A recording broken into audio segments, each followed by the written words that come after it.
Trump को next चुनाव नहीं लड़ना, मगर मोदी जी को अगला चुनाव लड़ना। बस यही वजह है वो चुप है। बख्तावर भाई बोल रहे हैं, देखे ना, पकड़ के ले आए। और मन बहादुर जी कह रहे हैं अडानी ने, अडानी तेल नहीं खरीदते हैं, अंबानी तेल खरीदते हैं। अडानी जी कुछ और खरीदते हैं। अडानी जी को इसमें मत शामिल कीजिए। जी संदीप भाई, मैं आपके पास आता हूँ, फिर आऊंगा आखिर में विनय भाई के पास। संदीप भाई, आप जो जो चल रहा है, कह रहे हैं भारत भाई की आपातकाल घोषित कर दे सकते हैं। हमारे साथी पहले डिस्कस कर रहे थे, बरसाती लाल जी और राजेश शुक्ला जी, लेकिन कहा कि भाई अघोषित जब है आपातकाल तो क्या जरूरत है। लेकिन मैं ये जानना चाहता हूँ कि जब ट्रंप से इतना डर लगता है मोदी जी को, एक ट्रंप से इतना डर लगता है, तो फिर तो भारत में भी तो ट्रंप के बाप बैठे हुए हैं। ट्रंप से कम थोड़े यहाँ लोग हैं, यहाँ गांधी पैदा होता है। तो वो क्या आपातकाल बर्दाश्त कर लेंगे? क्षमा चाहता हूँ, 1 मिनट लूंगा। जो आपने सवाल किया है संजीव जी से, उस सवाल को थोड़ा एक्सटेंड करते हुए, जब महंगाई कंट्रोल नहीं हो पाएगी और सड़कों पर आता घोषित आपातकाल तो है, इसमें कोई दो राय नहीं है, घोषित करने की जरूरत भी नहीं है अभी तक। लेकिन जब महंगाई का विस्फोट होगा और कंट्रोल नहीं हो पाएंगी स्थिति, तब लागू कर सकते हैं। मेरी आशंका ये है जी। ठीक है। क्या आपको लगता है संदीप भाई कि ये जो महंगाई की वजह से विस्फोट होगा देश में?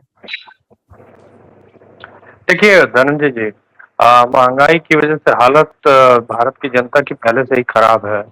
मत आप जाइए भारत सरकार के आंकड़ों पर, मत आप जाइए भारत सरकार के जो जो सब विभाग दिखा रही है, वो उसमें कहीं कोई हकीकत नहीं, सभी हम जानते हैं। जो इंटरनेशनल मॉनेटरी फंड है, उसने क्रिटिसाइज किया था भारत को कि इनके जो आंकड़े हैं उनको सी ग्रेड में डाल दिया था। आंकड़े तो हमारे सही हैं ही नहीं, जीडीपी का कोई हमारी जो स्टडी है वो प्रॉपर नहीं है। हमारे जो इकोनॉमिक्स के जो बेहतर जानकार हैं रघुराम राजन, और अभी बीच में आई थी वो गीता, क्या नाम है, जो हार्वर्ड में पढ़ाती हैं, उन्होंने साफ साफ कहा था कि जो भारत की इकोनॉमी की दुर्दशा है वो हम सब समझ सकते हैं, क्योंकि जिस देश में लोग पोल्यूशन से मर रहे हो उस देश को सबसे पहले लोगों की जान बचाना महत्वपूर्ण है। और यहाँ तो मीडिया के द्वारा उन सब सारी चीजों को दबा दिया गया है। भारत जिस तरह की दुर्दशा झेल रहा है वो कल्पना के परे है। बहुत दिनों तक तो इस बात को दबाया गया कि भारत के इलाके में चीन ने प्रवेश ही नहीं किया है, जबकि हकीकत यह है कि चीन ने एक लंबे चौड़ा एरिया हड़प लिया है। बहुत दिनों तक तो ये प्रचारित किया गया कि भारत की जो विदेश नीति है, कूटनीति है, बहुत ही सफल है। बहुत दिनों तक तो ये प्रचारित किया गया कि जो भारत के प्रधान सेवक हैं, उनके जो दो विश्वस्त लोग हैं जिनके लिए वो दिन रात 24 घंटा काम करते हैं, जिसे अंग्रेजी में डे इन डे आउट कहा जाता है, वो भारत के हित में है। जबकि पता चला कि वो एक नंबर का बेसिकली, उसको हम लोग अगर ठेठ भाषा में बोले तो दलाल है। और वो व्यक्ति भारत के इंटरेस्ट के साथ पूरा खिलवाड़ कर रहे थे ये लोग, सभी लोग, उसमें अनिल अंबानी का भी नाम जोड़ लीजिए। ये लोग किस तरह की हरकतें कर रहे हैं। जेफरी एप्स्टीन जैसे व्यक्ति से इनका संपर्क है। एमएम नरवणे साहब की जो बात आई किताब की निकल के कि वो अपनी किताब को छापने का परमिशन मांग रहे हैं, उसको छापने नहीं दे रही है भारत सरकार। तो दिक्कत यह है कि छापने न देने से क्या सच्चाई बदल जाएगी? भारत ना तो कूटनीतिक के फ्रंट पे, ना भारत फॉरेन पॉलिसी के नाम पर, ना भारत अपनी इकोनॉमिक पॉलिसीज के लिए, ना भारत अपने जो इंटरनल पीस के लिए काम है उस पर कोई काम कर रहा है। अब देखिए कि नॉर्थ ईस्ट का लड़का, त्रिपुरा का लड़का मार दिया जाता है उत्तराखंड में, भारत सरकार बस उस पर हाय तौबा करती है और उसके बाद अपनी फर्ज अदायगी कर लेती है। आपने देखा कि नॉर्थ ईस्ट की एक महिला के साथ वीडियो वायरल हो रहे थे। ये सब आम बातें हैं, जो किसी का वीडियो वायरल हो जाए उस इस देश में कम से कम वो सौभाग्यशाली है कि उसके जो लोग उसका उत्पीड़न करते हैं उनके खिलाफ सजा मिल जाती है। तो कुल मिला के मैं देखिए, साफ साफ बात है, आज के अखबार में इंडियन एक्सप्रेस में राम माधव ने काउंटर आर्टिकल लिखा है सोनिया गांधी का कि नहीं नहीं, जो वो आरोप लगा रही हैं या जो क्रिटिसिज्म कर रही हैं वो ठीक नहीं है। लेकिन भाई, जो आप बातें हैं, जो उन्होंने सवाल खड़े किए हैं, उसका आपने कोई जवाब नहीं दिया है। ऐसे ही लोग लिख लिख देते हैं और अपना काम कर रहे हैं। तो बेसिकली इनके पास कहीं कोई ना आर्ग्यूमेंट नहीं है कि भारत का जो वर्ल्ड ऑर्डर में कंट्रीब्यूशन था, चाहे वो पीस के लिए, चाहे वो न्याय के लिए, चाहे वो संप्रभुता किसी भी देश की अक्षुण्ण रहनी चाहिए। निकोलस मादुरो को जब आप गिरफ्तार करते हो ये तर्क देके कि अ, ये तर्क देते हो कि वो ड्रग माफिया, अद्भुत तर्क है भाई, अद्भुत तर्क है। आपने कोई उनके ऊपर आरोप लगाया, गिरफ्तार करने के बाद उनका कोई ट्रायल चल रहा है कि उन्होंने कितने ड्रग की तस्करी की, क्या तस्करी की, किससे क्या नुकसान हो रहा था, ये सब बेकार के नैरेटिव है।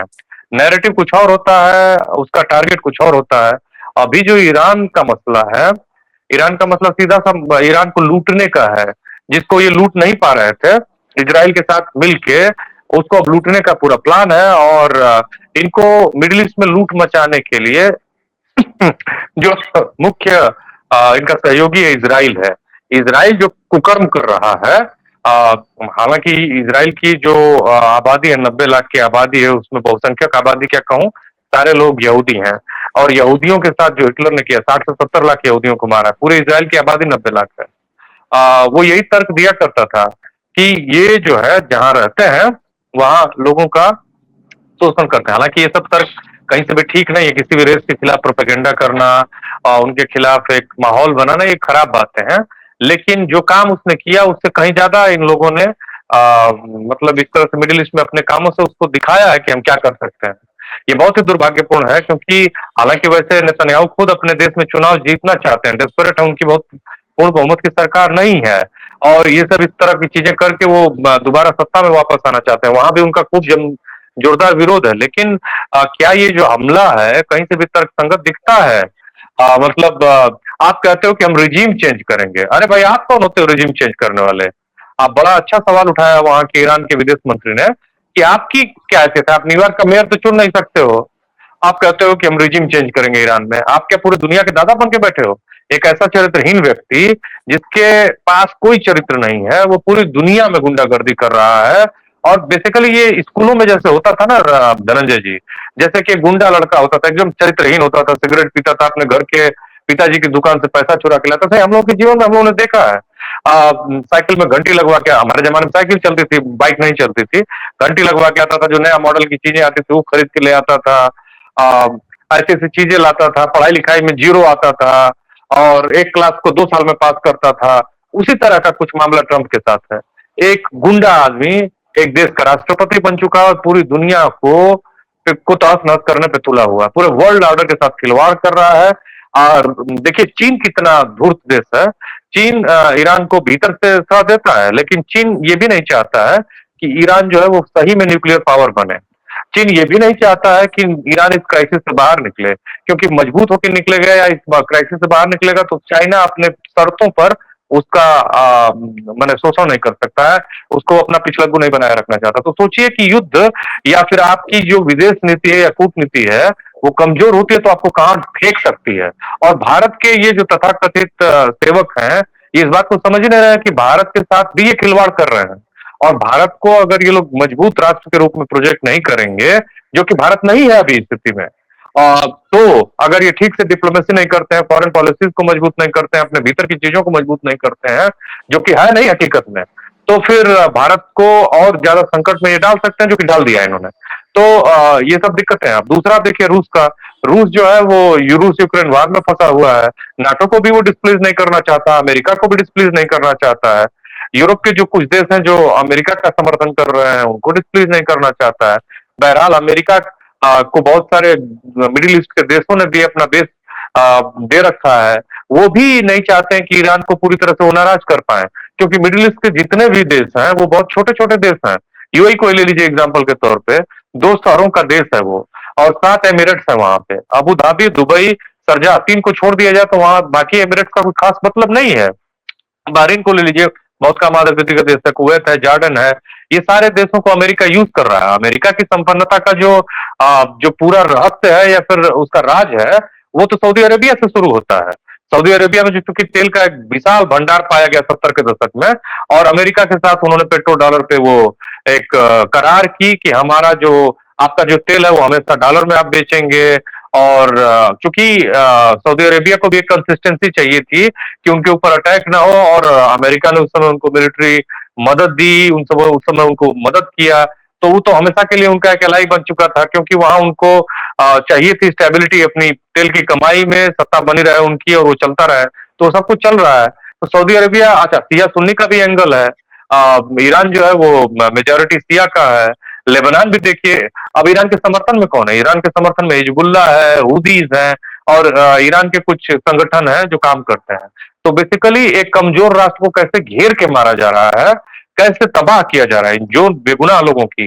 मैं फिर से कह रहा हूँ 167 लोगों को स्कूल पे बमबारी की, यहाँ पे 80-90-100 ये जो शिप थी जिसको एक्सक्लूसिव इकोनॉमिक जोन, गाल में गया हूँ, श्रीलंका में गया हूँ, गाल उसका सदर्न पार्ट है, वहां से 12 नॉटिकल माइल्स की दूरी पर वो जहाज जा रहा था जहां अमेरिका की पनडुब्बी ने हमला किया और इतने सारे लोगों की मौत हुई है। ये वाकई में कायराना हरकत, भारत का क्या स्टैंड था बाद में उसकी विवेचना की जाएगी, लेकिन जिस तरह की हरकत की है वो एक वारशिप था, बिना किसी प्रोटोकॉल के अमेरिका ने हमला किया, लोगों को मारा। जिस तरह से ईरान में ये कुकर्म किया जा रहा है, मैं इसको कुकर्म कहूंगा, ये गुंडागर्दी उसी तरह का है कि जैसे वो जो स्कूल में लड़का था जिसका मैं मेटाफर प्रयोग कर रहा हूं कि वो पढ़ना लिखता था नहीं, लेकिन पढ़ने वाले लड़कों को घेर के उनका कॉलर पकड़ लेना या थोड़ा बीच बच्चे को, कमजोरों को परेशान करना, घेर के मारना, और उनकी जाति का लोकेशन देख के, उनकी फाइनेंशियल कंडीशन का लोकेशन देख के, यही अमेरिका कर रहा है। लेकिन क्या अमेरिका रुक जाएगा ईरान को करने के बाद? क्या वो वेनेजुएला के बाद रुका था? तो इस वर्ल्ड ऑर्डर को जो तहस नहस कर रहा है वो उसकी कीमत कौन चुकाएगा? आप भी चुकाएंगे, आप भी चुकाएंगे और हम सभी चुकाएंगे। तो हम जब चुकाने पे आएगी ना, जो बम उधर गिर रहे हैं, जो इधर गिर रहे हैं, आपकी मिलिट्री पावर्स कितनी मजबूत है, आपकी स्थिति क्या है, आप कितनी बार्गेन संदीप करने की भाई, स्थिति में हो? संदीप भाई, बिल्कुल, संदीप भाई, बिल्कुल, मोदी जी नहीं चुकाएंगे, आदित्यनाथ नहीं बिल्कुल, चुकाएंगे, भागवत नहीं चुकाएंगे, ये बिल्कुल। सब नहीं चुकाएंगे, क्योंकि इनका आखिरी पलड़ा इनके है, लिए तो वीआईपी बात बंकर तो है होगा। ही नहीं। बस एक जी, लाइन में अपनी बात खत्म करूंगा, लंबा बोल गया मैं। ये है कि बहुत ही दुर्भाग्यपूर्ण है और मैं इस बात को महसूस कर रहा हूं कि जिस तरह से ये लोग, इवन रूस भी जो यूक्रेन में कर रहा है वो मानवता के खिलाफ है।